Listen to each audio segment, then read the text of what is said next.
Hello, good morning. मैं राकेश चोटिया स्वागत करता हूं मेवाड़ डिजिटल में आपका। चलिए आज हम भूगोल के अगले टॉपिक की शुरुआत करते हैं। हमारा आज का टॉपिक है परिवहन, जो आगामी जो प्रतियोगी परीक्षाएं हैं उनके अंदर महत्वपूर्ण टॉपिक साबित होगा। तो आज का हमारा टॉपिक है परिवहन। तो सबसे पहले देखिए, परिवहन किसे कहते हैं। सबसे पहले परिवहन की परिभाषा।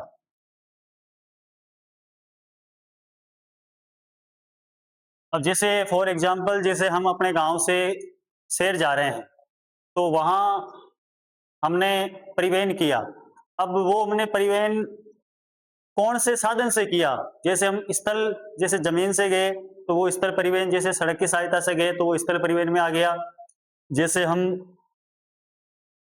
नदी के सहारे, नदी जहाज में बैठ के तो वो जल परिवहन, और जैसे हम एरोप्लेन में बैठ के जा रहे हैं तो वो वायु परिवहन में आता है। तो परिवहन में होता क्या है, व्यक्ति एक स्थान से दूसरे स्थान पे जाता है, एक स्थान से दूसरे स्थान पर। अब इसमें जरूर नहीं है कि मनुष्य ही एक स्थान से दूसरे स्थान पे जाएगा। इसमें हम वस्तुएं, माल, यानी कोई निर्जीव वस्तु है, उनको भी हम एक स्थान से दूसरे स्थान पर भेज सकते हैं। तो परिवहन एक ऐसी सुविधा है, परिवहन हमारे लिए एक प्रकार की सुविधा है जिसमें हम एक स्थान से दूसरे स्थान पर जाते हैं। आगे है परिवहन के साधन। तो मुख्यतः परिवहन के 3 साधन हैं।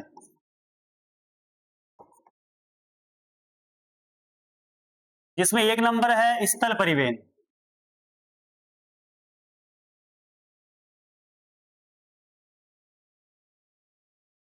2 नंबर पे है जल परिवहन,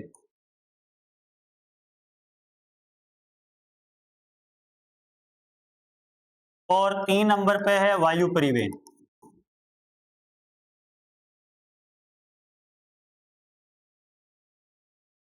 इन तीनों साधनों की सहायता से मनुष्य एक स्थान से दूसरे स्थान पर जा सकता है। स्थल परिवहन, जल परिवहन और वायु परिवहन। जैसे सड़क परिवहन है तो सड़क परिवहन स्थल परिवहन के अंदर आता है। जैसे रेल परिवहन,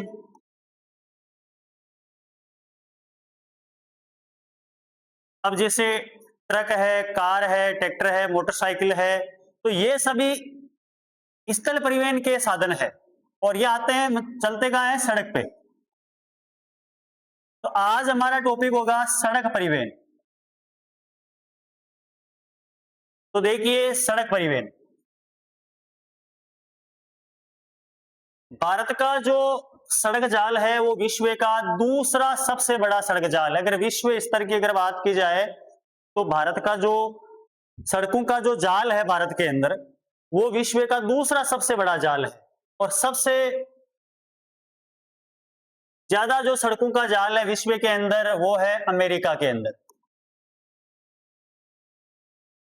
उत्तरी अमेरिका महाद्वीप।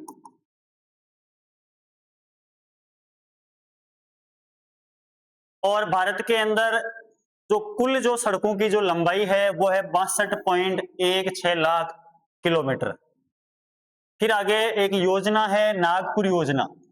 अब नागपुर योजना क्या है, कब ये बनाई गई, तो नागपुर योजना 1943 ईस्वी के अंदर बनाई गई। 1 नंबर का प्रश्न यहां से प्रश्न पूछा जाता है, नागपुर योजना का संबंध किससे है। तो नागपुर परियोजना का संबंध सड़क परिवहन से है। नागपुर परियोजना का संबंध सड़क परिवहन से, और इसकी शुरुआत 1943 के अंदर। और स्वतंत्रता से पहले क्या था, भारत के अंदर जो सड़कें थी उनकी जो स्थिति थी वो काफी ज्यादा दयनीय, मतलब खराब थी। तो स्वतंत्रता से पूर्व सड़कों की मतलब स्थिति को सुधारने के लिए ये एक प्रकार से हम कह सकते हैं कि पहला एक प्रयास था अंग्रेजों के टाइम। तो नागपुर योजना, और अब की बार ये प्रश्न आया भी है 12वीं क्लास भूगोल के अंदर, बोर्ड के अंदर, नागपुर योजना का संबंध किससे, 1 नंबर का एबीसीडी के अंदर। तो नागपुर योजना का संबंध है सड़क परिवहन से। फिर सड़क परिवहन के अंदर ही एक योजना बनाई गई थी, 20 वर्षीय योजना, एक 20 वर्षीय सड़क योजना। तो ये 1961 के अंदर बनाई गई थी। और इसका उद्देश्य क्या था? इसका उद्देश्य था भारत के अंदर जो सड़कें हैं उन सड़कों की दशा को सुधारना है। भारत के अंदर जो सड़कें हैं उन सड़कों की दशा को सुधारने के लिए एक 20 वर्षीय सड़क योजना बनाई गई। फिर आगे बात करते हैं निर्माण और रखरखाव के आधार पे जो ये सड़कें हैं इन सड़कों को 4 भागों के अंदर बांटा गया है। निर्माण और रखरखाव की दृष्टि से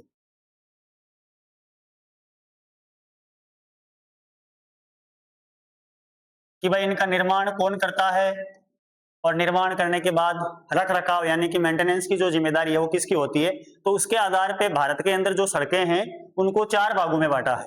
एक नंबर है राष्ट्रीय राजमार्ग, दूसरा राज्य राजमार्ग, तीसरा ग्रामीण सड़कें और चौथा है जिला सड़कें। तो सबसे पहले हम बात करते हैं राष्ट्रीय राजमार्ग यानी कि NH, नेशनल हाईवे, और दूसरा है राज्य राजमार्ग यानी कि SH, स्टेट हाईवे। तो सबसे पहले इन दोनों की परिभाषाएं देखते हैं कि राष्ट्रीय राजमार्ग किसे कहते हैं और राज्य राजमार्ग किसे कहते हैं। तो राष्ट्रीय राजमार्ग यानी कि जिन सड़कों का निर्माण केंद्र सरकार द्वारा किया जाता है, जिन सड़कों के निर्माण और रखरखाव की जिम्मेदारी केंद्र सरकार की होती है वो राष्ट्रीय राजमार्ग होते हैं, और जिन सड़कों के निर्माण और रखरखाव की जिम्मेदारी राज्य सरकार की होती है वो होते हैं राज्य राजमार्ग। तो ये एक एक नंबर का एक अंतर तो ये हो गया राष्ट्रीय राजमार्ग और राज्य राजमार्ग। फिर अगर इनकी सड़कों की अगर कुल लंबाई की बात करें कि भाई देश के अंदर जैसे टोटल जैसे सड़कें हैं जैसे 62 लाख लगभग समथिंग भारत के अंदर सड़कें हैं टोटल, तो उनमें अगर इनका प्रतिशत देखा जाए कि भाई जैसे राष्ट्रीय राजमार्ग है तो उनकी जो कुल सड़कें हैं उनकी लंबाई कितनी है, तो वो है 2%। भाई कुल सड़कों की लंबाई का 2% राष्ट्रीय राजमार्गों के अंदर आता है और राज्य राजमार्गों के अंदर कुल सड़कों का आता है 4%। फिर 2020 के अनुसार अगर राष्ट्रीय राजमार्गों की अगर कुल लंबाई की अगर बात की जाए तो वो है 1,36,440 किलोमीटर, और राज्य राजमार्गों की अगर कुल लंबाई की अगर बात की जाए तो उनकी लंबाई है 1,76,818 किलोमीटर। तो यह आपके राष्ट्रीय राजमार्ग और राज्य राजमार्ग के अंदर मुख्य अंतर। फिर आगे बात करते हैं देश के प्रमुख राष्ट्रीय महामार्ग या परियोजनाएं, प्रमुख परियोजनाएं। तो मुख्यतः भारत सरकार के द्वारा 2 परियोजनाओं के तहत काम किया जा रहा है। पहली है स्वर्णिम चतुर्भुज परियोजना जिसके अंदर भारत के 4 बड़े महानगरों को जोड़ना है। तो पहली बात वो कौन से 4 प्रमुख महानगर है, तो पहला है दिल्ली, दूसरा मुंबई, तीसरा चेन्नई और चौथा है कोलकाता। कई बार ये प्रश्न सीक्वेंस कोलकाता, दिल्ली, मुंबई, चेन्नई, कोलकाता, इनका क्रम याद रहना चाहिए। ऐसा नहीं कि पहले मुंबई उसके बाद चेन्नई, क्रम से दिल्ली 1 नंबर, 2 नंबर पे मुंबई, 3 नंबर पे चेन्नई और 4 नंबर पे। तो क्रमानुसार अगर व्यवस्थित करने की अगर पूछ लिया जाए कि भाई स्वर्णिम चतुर्भुज परियोजना के तहत टोटल 4 महानगर है, ये भारत के 4 बड़े महानगर है। तो कौन से 4 महानगरों को जोड़ा है, तो दिल्ली, मुंबई, चेन्नई, कोलकाता। और स्वर्णिम चतुर्भुज परियोजना के तहत कुल कितने किलोमीटर लंबे राष्ट्रीय राजमार्गों का निर्माण किया जाएगा, तो वह 5,846 किलोमीटर लंबे राष्ट्रीय राजमार्गों का निर्माण इसके तहत किया जाएगा। फिर दूसरी जो प्रमुख राष्ट्रीय महामार्ग परियोजनाओं के तहत अगर बात की जाए तो एक कॉरिडोर परियोजना है गलियारा, उत्तर दक्षिण कॉरिडोर और एक है पूर्व पश्चिम कॉरिडोर। तो पहला है उत्तर दक्षिण गलियारा, गलियारा यानी कि कॉरिडोर, और दूसरी है पूर्व पश्चिम गलियारा। तो सबसे पहले अगर बात की जाए कि उत्तर और दक्षिण जो गलियारा है वो किनको आपस में जोड़ता है, तो बात करते हैं जैसे भारत के उत्तर के अंदर आता है जम्मू कश्मीर, उत्तर में जम्मू कश्मीर के अंदर है श्रीनगर, तो जो ये उत्तर और दक्षिण जो गलियारा है, ये भारत के उत्तर में जम्मू कश्मीर के श्रीनगर को, दक्षिण के अंदर तमिलनाडु,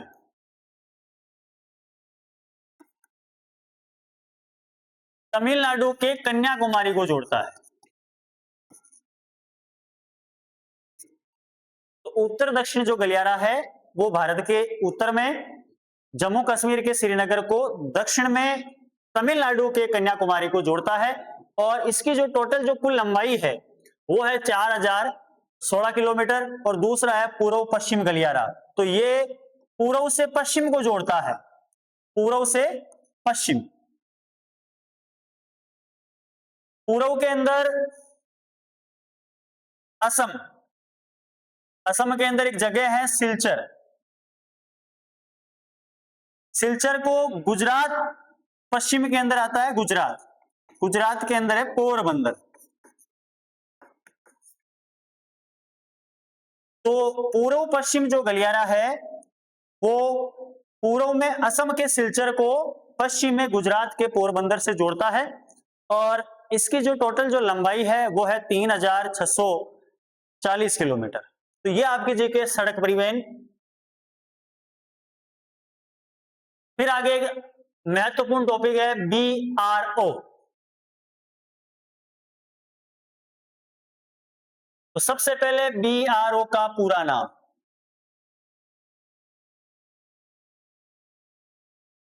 सीमा सड़क संगठन।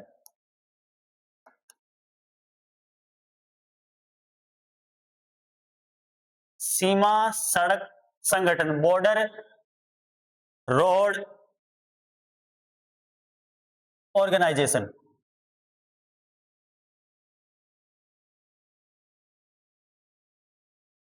सीमा सड़क संगठन। दूसरा यहां से प्रश्न आता है, इसका गठन कब किया गया, इसकी स्थापना कब की गई संगठन की।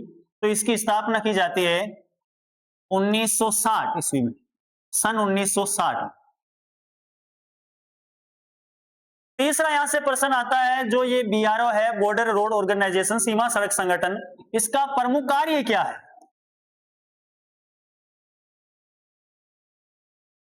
तो इसका प्रमुख कार्य है जो सीमावर्ती जो सड़कें हैं, जैसे भारत और पाकिस्तान के बीच में, जैसे इधर की साइड में पाकिस्तान है, इधर की साइड में भारत है। अब इनके बीच में जो ये लाइन है, जो ये रेखा है, इसका नाम है रेड क्लिफ रेखा। अब यहां पे मतलब बॉर्डर के सारे यहां सड़कें बनाई जाती है। अब ये जो सड़कें बनाने का जो ये काम है, ये BRO का है। यानी कि जो सीमावर्ती जो सड़कें हैं, सीमावर्ती सड़कें,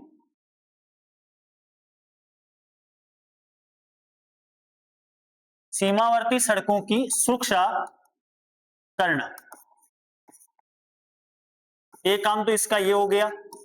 एक जो अति ऊंचाई वाले जो क्षेत्र है, जैसे यानी कि जो पर्वतीय क्षेत्र है, वहां पे जो सड़कें होती है, जैसे बर्फीले क्षेत्र होते हैं, वहां सड़कों पे बर्फ गिर जाती है, तो उन बर्फ को हटाने का काम भी इसी का होता है। बर्फ को हटाना सड़कों पर, सड़कों पे जो बर्फ जमी होती है उसको हटाने का काम भी किसका है, BRO का है। और BRO ने एक विश्व की सबसे बड़ी एक राजमार्ग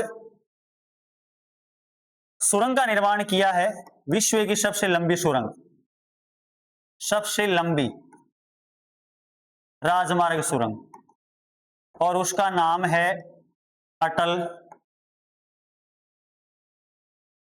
टनल। 9.02 किलोमीटर, ये भारत की सबसे लंबी और विश्व की सबसे लंबी राजमार्ग सुरंग है, अटल टनल। टनल यानी कि सुरंग।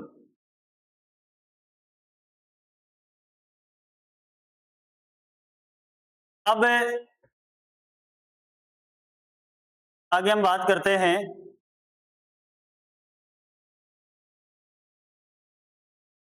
अगला हमारा टॉपिक है संचार।